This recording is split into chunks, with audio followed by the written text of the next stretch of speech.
네, 반갑습니다.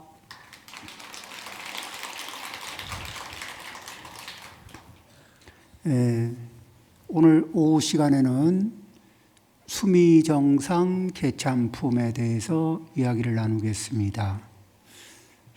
이제 부처님이 수미산에 오르시고, 그래서 제석천왕이 그 제석궁전에다가 그 법좌를 마련하고, 그 다음에 시방의 많은 보살님들이 십주 법문을 들을 근기가 되는 많은 보살님들이 이제 그 도량에 모이십니다.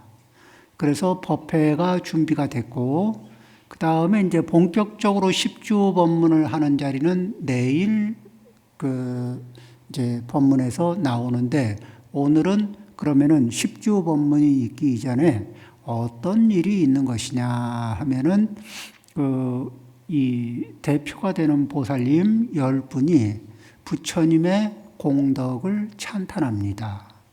그러면은 부처님을 모시고 부처님의 공덕을 찬탄하는 이유는 무엇인가, 이런 이제 생각을 하게 되죠. 그런데 비로자나 부처님이 도솔천에 올라서 사자자에 이제 자리를 하고 앉으셨습니다. 그렇게 되고 근기에 맞는 대중들이 청법 대중으로 모였고요. 그래서 이분들이 이제 이 앞으로 어떤 법문이 청해질까 하면은, 설해질까 하면 십주의 법문인데, 이 십주의 법문의 그 특성이, 십주 법문의 특성이 무엇이냐 그러면은, 무엇에 기반을 둔 것이냐 하면은 부처님의 불성에 기반을 두고 불성을 어떻게 활용하느냐 하는 문제를 가지고 이제 그 법문을 한단 말이거든요. 그러면은 불성을 100% 활용하는 분이 누구예요? 부처님. 그럼 불성이 100% 이렇게 활용이 되는 분이 부처님인데, 그러면은 우리의 지금부터 공부해서 최종 목적지, 우리가 도달하려고 하는 목적지가 어디다? 라고 얘기하는 거예요. 부처님이 목적지다. 지금부터 공부해서 우리가 도달하려고 하는 목적지가 부처님이다. 그러면은 우리가 도달해야 될 목적지에 도달한 부처님의 공덕을 찬탄하는 것은 우리가 앞으로 공부해야 될 목표를 선명히 잡는 게 되겠죠. 그래서 이 도솔천궁 개참품은 이 모든 대중들에게 지금 이제 우리가 공부할 준비가 됐고, 그리고 우리가 어떤 주제로 공부를 해야 되는지, 우리가 공부해야 할 주제를 완성하신 분에 대한 찬탄과, 그리고 그래서 목표, 방향, 이런 것들을 이제 확립하는 그런 품이 되는 것입니다. 자, 그러면은 이제 수미정상 개참품이란 말을 이 품의 이름을 해석을 해보면, 수미산은 법회가 이루어지는 장소이고, 개찬이라는 건 개성으로 찬탄한다. 그러면 무엇을 찬탄하느냐? 부처님의 공덕을 칭찬하는 거예요. 그래서 수미정상에서 부처님의 공덕을 찬탄하면서 그 법회 대중에게 모인 이들에게 각자 각 보살들의 목표, 방향, 방법을 큰 틀에서 제시하는 그러한 품이구나, 이렇게 이제 할 수 있죠. 지금 여기에서 10분의 이제 보살님들이 각각이 찬탄을 하는데, 경문을 좀 읽고 그때 설명을 좀 하겠습니다. 그때 부처님의 위신력으로서 시방에 각각 큰 보살이 있었는데, 낱낱 보살이 각각 부처님의 세계의 티끌수처럼 많은 보살들과 함께 백부처님 세계의 티끌수 국도 밖에 있는 모든 세계로부터 와 모였다. 여기 이제 이 법문을 이렇게 할 때 보면은 백부처님 세계에서 왔다, 이렇게 얘기를 하죠. 그러면 십주에서는 십부처님 세계에서 왔다.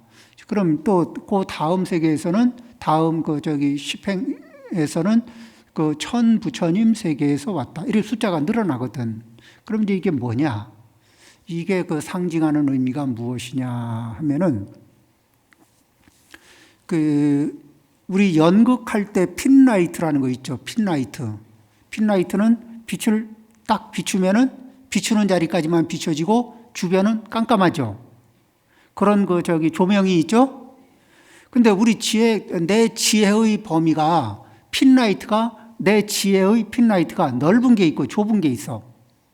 좁은 핀라이트를 가진 사람도 있고 넓은 핀라이트를 가진 사람도 있는데 핀라이트가 안 비치는 부분은 그 밝아요? 어두워요? 어두워. 그럼 그 속에 뭐가 있는지 알까 모를까? 잘 모르겠지. 그러면 자기의 그 지혜 광명이 미치지 못해서 알긴 알아야 할 것인데 지혜 광명이 미치지 못해서 모르는 거야. 알아야 할 건데 알지 못하는 장애, 소지장이 발생이 돼요. 그러니 보살들은 이 소지장을 제거하면서 자기 핀라이트의 범위를 점점 더 넓게 잡는, 넓혀주는 지혜 광명으로 자기가 인지할 수 있는 세계가 처음에는 내 금생도 인지하기 어려운데 이제 점점 지혜가 늘면 전생 500세, 미래세 500세, 이렇게 들여다볼 수도 있고, 조금 더 하면은 1000세, 전생으로 1000생, 또 미래로 1000생, 이렇게 볼 수도 있을 거 아니에요. 조금 더 나가면 더 멀리도 갈 수 있겠죠. 그러면서 점점. 그래서 이 소지장이라는 걸 어떻게 어떤 경우가 있었느냐면은 부처님의 제자 중에 그 주리반트가라고 하는 분이 있었어. 그분이 주리반트가라는 분이 계셨는데 그분이 어떤 분이냐면은 잘 까먹어요. 그래서 뭐를 하나 일러주면 2개를 가르쳐주면 앞에 거 까먹고 뒤에 거만 기억해. 또 하나 가르쳐주면 또 까먹어. 기억할 수 있는 용량이 너무 작은 거예요. 그런데 그 형님이 아라한과를 얻은 상태에서 아무리 동생을 살펴봐도 동생의 과거생을 이렇게 그게 이제 숙명통을 발휘해서 동생의 과거세를 계속 살펴봤거든. 그런데 공부를 할 종자가 안 보여요. 그래서 자네는 이렇게 희망이 없으니까 집에 가라. 아무리 해도 공부를 성취할 인연이 없다. 그러니까 이 주리반트가가 서러워서 웁니다. 이제 공부 인연이 없다니까, 해도 소용없다니까 울고 있는데 부처님이 들으셨죠. 그러고는 부처님이 개송을 하나 일러줘요. 그런데 주리반트가가 그 개송을 열심히 한 개는 외울 수 있으니까 그 개송을 하나 외우고 그 개송을 실천한 거예요. 그러니까 부처님이 일러주신 한마디를 기억하고 실천하고 딱 하나만. 근데 어느 날 그 힘으로 아라한가를 얻어요. 그러니까 궁금한 거야. 도대체 제가 봐서는 종자가 안 보였는데 어떻게 이런 결과가 나올 수 있습니까? 부처님이 주리반트가의 형님한테 일러주는 말이 자네가 볼 수 있는 거는 500세까지고 500세 이전에 이 주리반트가는 대단한 삼장법사였는데 그런데 그때 자기가 굉장히 이게 법에 대해서 통달하고 잘 알고 있었는데도 불구하고 누가 물어보면 법을 알려주는 것을 인색하게 굴었고 그래서 다른 사람으로 하여금 총명 지혜를 얻고 법에 대한 이해를 얻게 하는데 너무너무 인색했던 거예요. 다른 사람의 총명해지는 법보시를 하는데 너무너무 인색했던 거예요. 그 과보로 본인도 암둔한 어리석어지는 과보를 받은 거예요. 그래서 긴 세월을 어리석은 과보 속에서 있었지만 그때의 종자를 건드리는 과거세에 이렇게 삼장법사로서 법을 이렇게 잘 익혔던 그런 그때의 종자를 건드리는 개송을 부처님이 일러주셨고 그래서 그 힘으로 그 과거의 그런 인행을 깨워서 그래서 과의를 얻었다. 그러면은 소지장이라는 거는 그 형님 입장에서는 아라한과를 얻으신 분이니까 대단한 분이긴 한데 그분의 지혜 광명의 핀라이트 범위 안에는 주리반트과는 가능성이 없어요. 그렇죠? 또 이제 그러면은 이런 얘기도 할 수가 있어요. 제가 좀 이제 제가 이만저만한데 제가 해서 되겠습니까? 이런 말을 하거든.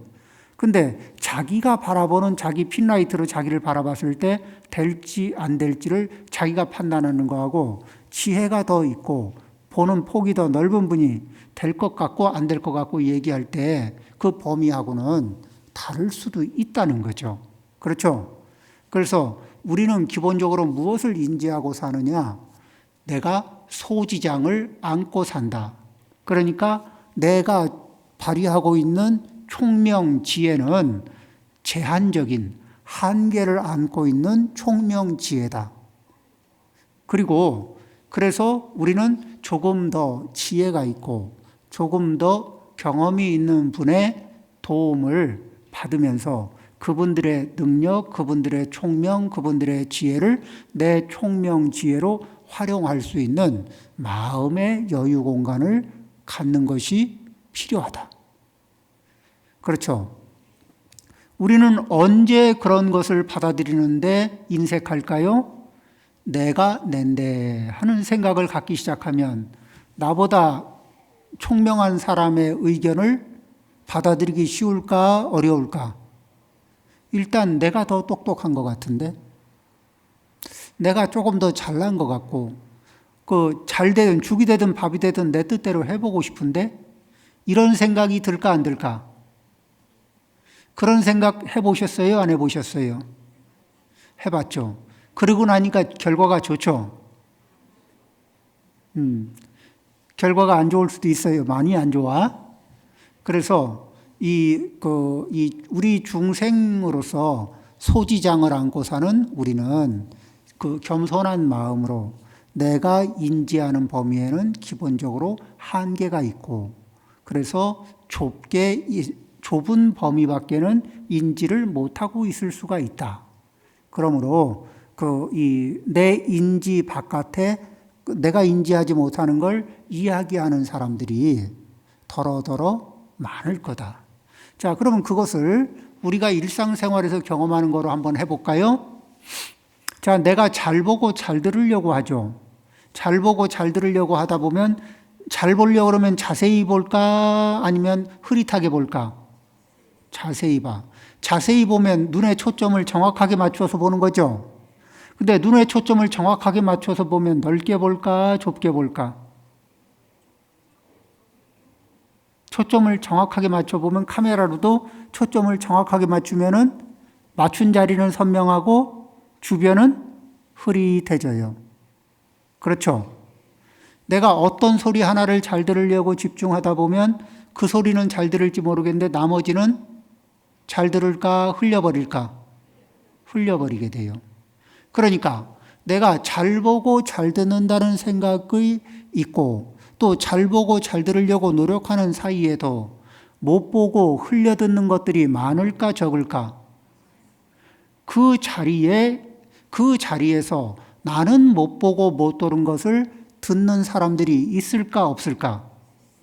듣는 사람도 있고 보는 사람도 있을 수 있어요. 그렇죠? 그렇게 우리의 총명지혜는 그 순간순간에 제한된 능력밖에는 발휘를 못하고 있거든. 설사 내가 그 자리에서 잘 보고 잘 들으려고 노력했다고 하더라도 그래도 또 보면은 못 듣고 놓친 것들이 참 많아요. 자, 그럼 일례로 또 한번 확인을 해볼까? 이렇게 이제 설법전에서 법문을 들으셨어. 그래서 오늘 법문을 그 도암 스님이 했는데 도암 스님 법문을 들어보니까 좋더라. 그래서 그 기분을 떠올리고 한 번 더 들어보자 해서 집에 가서 유튜브로 들어보거든. 그러면 유튜브로 듣다 보면 이런 얘기도 했었나? 내가 현장에 가서 들었는데 이 얘기는 못 들었는데 요건 내가 새삼 이래 못 들었던 얘기가 이게 나오기도 하고 그럴 거예요. 그렇죠? 그러니까 우리는 잘 듣고 잘 보고 잘 듣기 위해서 노력하는 사이에도 우리의 인지는 제한을 갖나 안 갖나? 많은 제한이 발생이 돼요. 그러는 사이에도 나는 못 보고 못 듣는 것이 참 많다는 거. 자, 이런 것을 내가 평상시에 기억하고 있으면 그러면은 나는 교만해지기 쉬울까, 겸손해지기 쉬울까? 또 여러 사람이 모여서 회의를 할 때 내가 못 보고 못 들은 얘기를 하는 사람이 있으면은 그때는 그 사람을 이상하다고 보게 될까? 아니면 내가 놓친 자리를 얘기하고 있구나. 이렇게 볼 수 있을까? 그렇죠? 자, 왜 내가 나는 내가 다 보고 들었는데 내가 보고 들을 때 그런 거 없었어. 헛소리 하지 마. 이런 게 아니라 그 자리에 있었어도 내가 못 보고 못 봐서 못 듣고 못 봐서 놓쳤구나. 그런 것들은 우리 중생한테는 수시로 발생된다. 그렇죠? 그렇게 우리는 지혜를 그런 식으로 업그레이드 해 나가는 겁니다. 자, 그 다음에요. 경문을 또 보겠습니다. 그때 모인 보살들, 그 이름은 법회보살과 일체해보살, 승해보살, 공덕해보살, 정진해보살, 선해보살, 지혜보살, 진실해보살, 무상해보살과 경고해보살이었다. 그들이 따라온 세계는 이른바 인드라꽃 세계와 파두마꽃 세계와 보배꽃 세계와 우발라꽃 세계와 금강꽃 세계와 묘양꽃 세계와 열의꽃 세계와 아로나꽃 세계와 나라타꽃 세계와 허공꽃 세계들이었다. 자, 그런데 여기에서 보살들 이름을 보니까 전부 다 무슨 법회보살, 일체해보살, 또 승해보살, 공덕해보살, 같은 운자가 들어가는 게 있죠? 해자. 여기에서 지혜 해자를 쓰는 이름을 갖게 됐는데, 이 보살님들이 지혜 해자를 갖게 되는데, 이 해자가 의미하는 지혜 해자의 공통적 의미는 무엇이냐 하면은, 불성을 이해하는 지혜. 불성을 공통적으로 이해를 할 수 있는 보살들이라는 표시를 이름에서 나타내 주고 있습니다. 그러니까 여기에 이제 이렇게 청량 스님이 청량 스님은 당나라 때 스님인데 굉장히 대단한 분인 게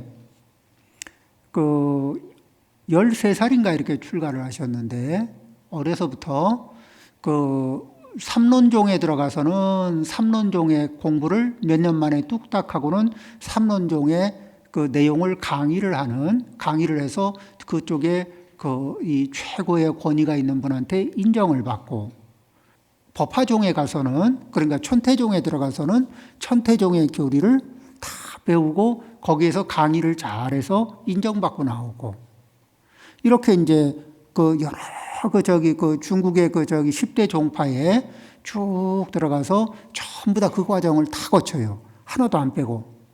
그 다음에 이제 다 마치고 나서 이 우두종이라고 하는 선종의 조사를 만나서 우두종의 인가를 받고 그 다음에 육조 해능 스님의 법맥을 이은 분하고 분의 한테 이렇게 법의 안목을 인정받습니다.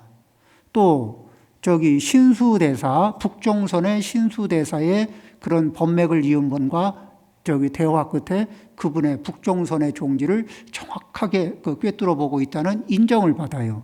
근데 인가를 안 받고 자꾸 인정을 받는다는 얘기를 왜 하냐면은 이분이 그리고는 마지막에 화엄경에 귀의하면서 이 화엄경 소초를 쓰십니다.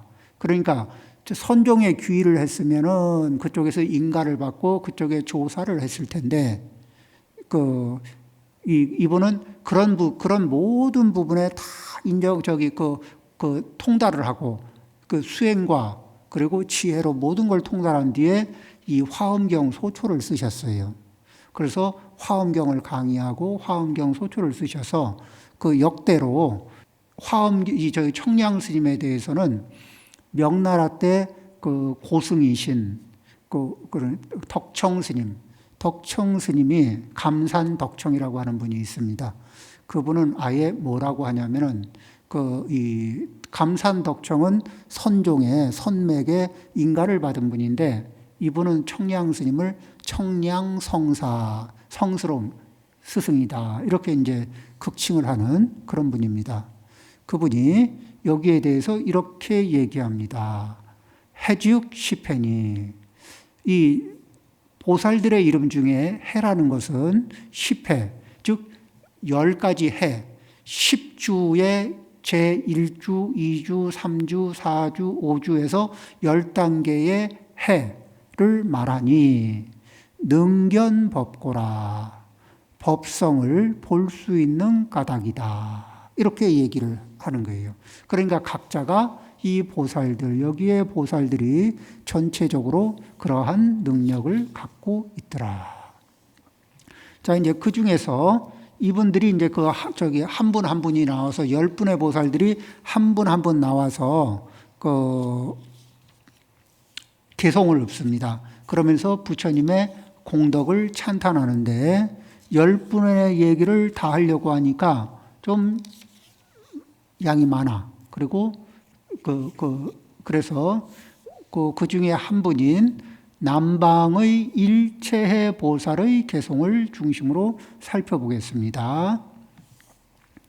이때 일체해 보살이 부처님의 위실력을 받들어 시방을 두루 관찰하고 개송으로서 말하였다. 남방 일체해 보살이라는 것은 어떤 의미의 이름이냐? 그러면은 일체법의 진실한 성품을 요달해서 그 심지, 법을 통달해가지고 그 통달한 법으로 무엇을 하느냐? 자기의 심성을 청정하게 하고 다른 이의 심성을 청정하게 만들어주는 역할을 해요. 법을 배워서 무엇을 하느냐? 내가 나의 마음을, 나의 마음 바탕을, 심지를 청정하게 하고, 그러면은 그 마음만 청정히 하면 됩니까? 마음이 청정해지면은 내 몸에서 꿈틀거리고 있던 충동, 습기, 또 내 몸에서 일어나는 가래, 갈증, 이런 것들이 소멸되겠죠. 자, 그런 이 가래, 갈증, 이런 것들이 우리를 지배하게 되면은, 그러면은 이제 우리는 사성제의 고, 집, 멸, 도 중에 집이라고 하는 거는 무슨 뜻이냐? 집이라는 거는 모은다는 소리인데 무엇을 모으느냐? 이러한 행위를 통해서 가래라고 하는 것을 통해서 미래의 고통들을 모은다. 그러니까 가래라는 번뇌를 쓰면 쓸수록 미래의 고통이 확대 재생산되게 하는 것. 그래서 미래의 고통을 모으는 행위, 모으는 에너지 역할을 하는 것들을 집이라 그래요. 그러면 거기에는 가래라고 하는 특징이 있습니다. 번뇌의 특징은 가래인데, 가래를 다른 말로 얘기하면 금단 증상을 일으키는 겁니다. 어떻게? 어떤 사람은 어떤 버릇이 있어요. 술을 마시는 분은 술 마시는 버릇이 있죠. 못 마시게 하면은, 못 마시게 하면 습관이 일으키는 갈증이 있을까, 없을까? 일어나죠. 어떤 분은 쇼핑하는 습관이 있어요. 지름신을 자주 만나. 그런데 쇼핑에 금지를 걸면 갈증을 느낄까 안 느낄까? 갈증을 느끼겠죠. 네.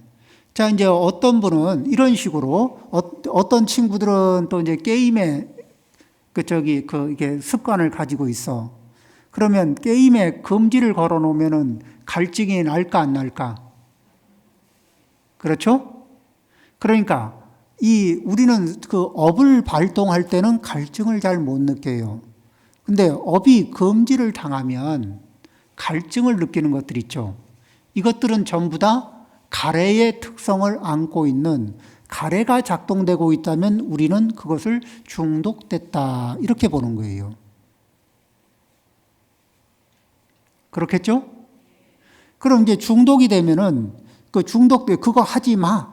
그거 안 좋은 거니까 하지 마. 그러면 예, 안 하겠습니다. 담배 피우지 마세요.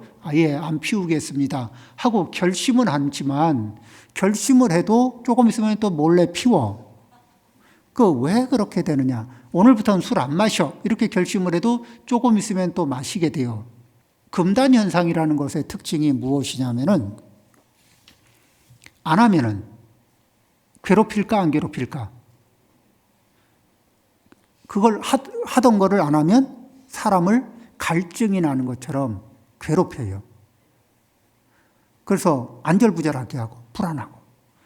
그런데 이 안절부절 불안한 증세가 현대인들이 이제 이렇게 금단 증상을 앓고 있는 분들을 치료하면서 얻은 경험인데, 한 4주의 그 고통을 참고 견디면은 고통을 주는 금단 현상으로부터 벗어날 수 있습니다. 그러니까 4주의 고통을 견뎌야 기본적으로 그 하던 버릇을 멈출 수 있는 기회가 생겨요. 그럼 4주 이후에는 어떠냐? 4주 이후에는 이제 술을 얘기하자면, 술을 4주 정도까지는 술 취미를 가지고 있던 분들은 4주까지 가려면 굉장히 고통스럽게 참아야 되거든요. 근데 4주만 넘기면 이제 술 마시고 싶다는 것 때문에 고통스럽진 않아. 술 때문에 고통스럽진 않아요. 담배도 4주 이상만 끊으면은 그 담배 때문에 고통스럽진 않아. 그런데 한 잔만 마시고 한 대만 피우면은 그대로 돌아가요. 그러니까 그 4주까지는 고통을 수반하면서 참아야 하고, 4주가 넘어서는 고통스럽진 않지만 참아내야 돼요. 어차피 끊는 거는 인연을 멀리 하려고 한 거니까. 그렇죠? 그래서 4주 이후에는 힘 안 들이면서 끊어낼 수 있어요. 그러니까 우리가 습관을 할 때 3-7일 기도 아니면 100일 기도, 이렇게 이제 그 기도를 하죠. 100일 기도를 하면은 대략적으로 무엇을 이겨내요? 기본적인 습관을 끊기 위해서 집중하고 100일 기도를 하면 그 금단 현상으로부터 깔끔하게 벗어날 수 있는 힘이 생기고, 그 다음에 1000일 기도를 마치면은 그 습관하고는 아예 인연이 없어져요. 자, 그럴 수가 있습니다. 자, 그러면은 그분들의 일체 보살님의 뜻은 일체법의 진실한 성품을 통달해서 그 통달한 법의 내용을 바탕으로 해서 자기의 심지, 또 다른 이들의 심지를 청정하게 만들어주는 그런 역할을 하는 보살님이다. 훌륭할까 안 할까? 이렇게 훌륭한 보살님을 우리가 배우면서 우리도 이런 훌륭한 보살님과 똑같이 나도 매일매일 내 심지를 청정하게 만들어가고, 또 나와 인연이 있는 많은 사람들의 심지를 청정하게 만들어주는 역할을 해보고 싶다. 이런 발언을 해보시겠어요? 자, 예. 자, 그러면 이제 이 일체의 보살님의 개송을 한번 읽어보겠습니다. 설사백천겁 동안에 열애를 항상 본다 하여도 진실한 이치를 의지하지 않고 세상 구원하는 일을 보기만 한다면 이 사람은 형상에 집착하여 어리석은 의심 그물만 더하고 나고 죽는 옥에 얼매이리니 눈이 어두워 부처님을 보지 못하리. 자, 이 개송은 이런 말도, 우리 금강경으로는 이것과 비슷한 내용의 얘기가 야기색견아 이음성구와 시인행사도 불능견 열애. 그렇죠? 형상으로 이 열애를 구하거나 또는 음성으로 구한다면 이 사람은 사도를 행하는 실천하는 사람이라 열애를 보지 못한다. 그 개송하고 내용이 비슷하죠. 그러면은 어떻게 보아야 어떻게 보고 무엇을 보아야 바르게 보는 것인가? 그러니까 우리가 볼 수 있는 거는 여러 가지 형상이 있는데 어떤 사람이 이런 행동을 하면 내가 이런 행동을 해요. 내가 어떤 습관이 있고 충동이 있어서 그런 행동을 하고 나면 그런 행동을 하고 나서는 이렇게 생각합니다. 나 원래 이래. 그리고 누가 어떤 행동을 하고 나면 너 원래 그래. 이렇게 생각하고 말하는 분들도 있을까 없을까요? 그거는 너 원래 그래. 나 원래 이래. 이렇게 말하는 사람은 내가 변화할 수 있다는 거예요? 변화 안 한다는 얘기예요? 변화 안 한다는 얘기지. 너 변할 수 있다는 얘기를 해주는 거예요? 너 안 변할 거야. 그대로일 거야. 이렇게 얘기하는 거예요. 예. 그런데 부처님은 이런 거 절대 안 변한다 이렇게 말씀하셨나? 일체법은 다 무상하다 이렇게 설하셨나? 어느 걸 설하셨죠? 자, 일체법이 무상하다는 얘기를 하는 거는 변한다는 얘기일까? 안 변한다는 얘기일까요? 자, 이게 쇳덩어리는 형태가 바뀌어요, 안 바뀌어요?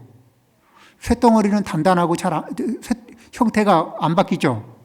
근데 용광로를 가지고 있는 사람 앞에서 쇳덩어리가 나 원래 이래. 그러면 용광로가 뭐라 그래요? 용광로 앞에서 쇳덩어리가 나한테 이렇게 형태를 이렇게 저렇게 바꾸라고 얘기하지 마. 나 원래 이래. 이러면 용광로가 그래 당신은 원래 그 모양이니까 간섭 안 할게 이럴까? 아니면 용광로가 웃을까? 아무리 단단한 쇳덩어리도 용광로 앞에서는 그냥 액체로 변할 수가 있죠. 조건이 바뀌면은. 지금의 조건에서는 이게 오래 갈 것 같은데 조건만 바꿔주면 바뀔 수가 있죠. 그러면은 내가 바뀌고 싶다면은 어떤 조건을 어떻게 바꿔줘야 될까? 그대가 바뀌게 하려면은 어떻게 조건을 바꿔주면 될까? 이걸 찾아야 되는데 그걸 찾지 않고 너는 원래 그렇고 나는 원래 이래. 그러면서 그 사람을 바라보고 나를 바라보면 나의 진실한 가능성, 그대의 진실한 가능성을 보는 것이 될까? 못 보는 게 될까? 그렇죠? 너 원래 그래. 나 원래 이래. 이러면은 나의 가능성도 다 못 보고 너의 가능성도 다 못 보는 거 아니에요. 그렇죠? 그럼 이 사람은 지혜가 있는 건가, 없는 건가? 지혜가 좀 아쉽죠. 그래서 그 다음 개송을 한번 보겠습니다. 모든 법 자세히 관찰하면 내 성품 아무것도 없나니 내 성품 중 변하지 않는 것, 그러니까 고정되어 있는 것은 아무것도 없나니 그 났다 없어지는 모양과 같이 다만 빈 이름만 말하는 것.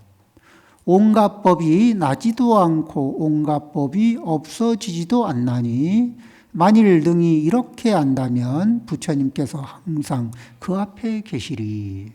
자, 이제 이 얘기는 뭐를 얘기하는 거냐? 그러면 이제 이거는 그 큰 틀에서 말하면 인무와 법무와 무자성 이 얘기를 하는 건데 그 원문으로 보면 한문 원문으로 보면 이렇습니다. 관찰어 제법 자성 무소유. 제법을 관찰해 보면 그 제법의 자성은 있지가 않네. 존재하지가 않네. 그 생멸하는 모습과 같이 생멸하는 모습에 따라서 다만 가명으로 설할 뿐이다. 그래서 가명이란 말을 거짓 가짜의 이름 명자에서 가명, 거짓 이름 이렇게 하는 게 아니라 우리가 논문에서 가설 이렇게 얘기하죠. 과학에서 가설 이렇게 얘기하는 거는 뭐죠?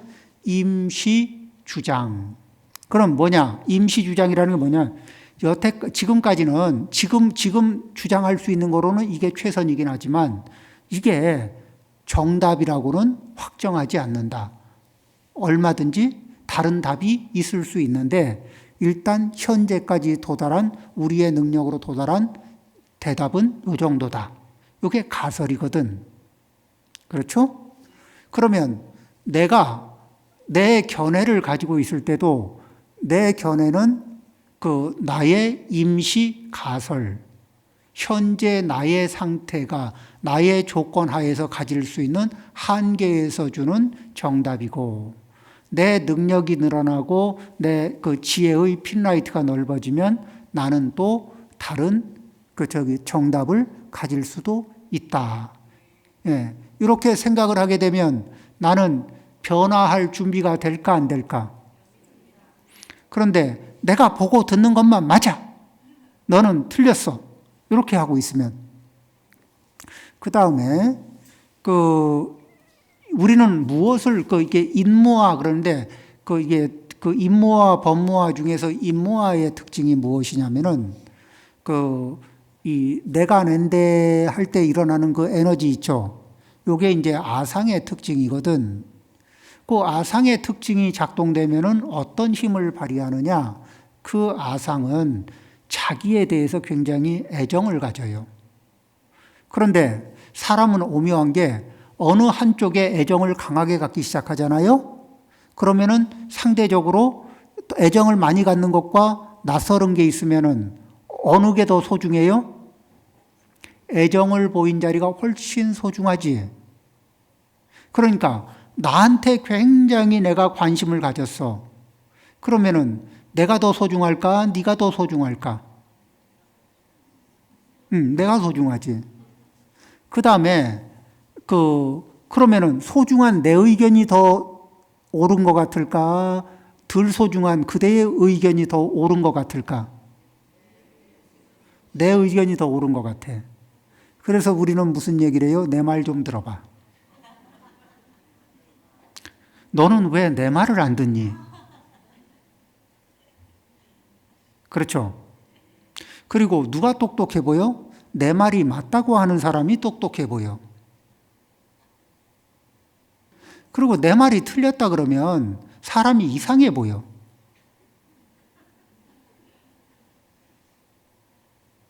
요런 행동 속에 아상이 작동하고 있어요. 그런데 이 아상을 가지고 있으면 3배 잘난 내가 3배 못난 너를 이렇게 눈높이를 맞춰서 바라보는 게 정당할까? 위에서 내려다보는 게 정당할까? 위에서 내려다보고 싶은 걸 꼭 참고 눈을 이렇게 평평하게 맞추고 있으려면 내가 얼마나 하심한 거야. 내가 얼마나 양보한 것 같아. 근데 양보를 한 거예요? 양보한 것 같은 착각에 빠진 거예요. 양보한 것 같은 착각에 빠진 거예요. 하나도 베푼 적이 없으면서 엄청나게 베푼 것 같은 생각이 드는 거야. 억울해요, 안 억울해? 근데 누구를 위해서 억울한 거예요?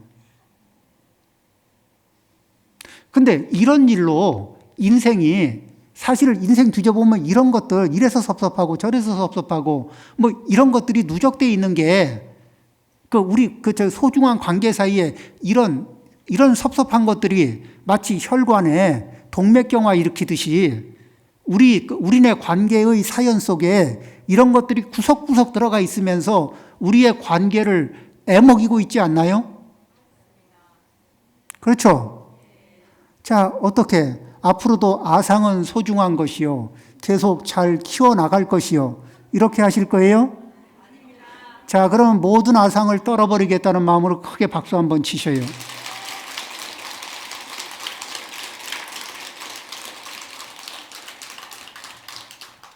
그래서 그 일체의 것을 대할 때 일체가 무상하다. 그리고 무상하지만 변하지 않는 어떤 것이 있다. 이렇게 생각하지 말고 모든 것은 변한다. 인연 조건이 맞으면 그 인연 조건에 따라 변화하기 마련이다. 그 다음에 그 변화하지 않는 어떤 고유 특성이 있다는 그 관점, 생각으로부터 벗어나게 되면 무한 가능성이 열립니다.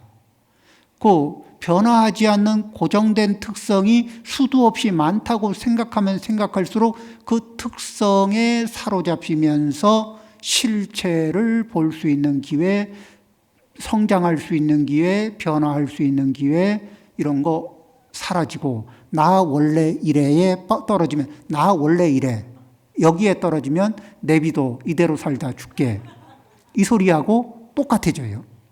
자, 우리는 발전하고 싶을까, 성장하고 싶을까, 아니면 정체하거나 퇴보하고 싶을까? 자, 그러면은 성장하고 싶고 또 발전하고 싶다면은 우리는 부처님이 말씀하신 일체법은 무상하고 일체법은 무아이다. 이 말씀을 지금 여기 10주에 일체보살님도 지금 그와 같은 개성을 가지고 말씀하고 계셨어요. 그렇죠?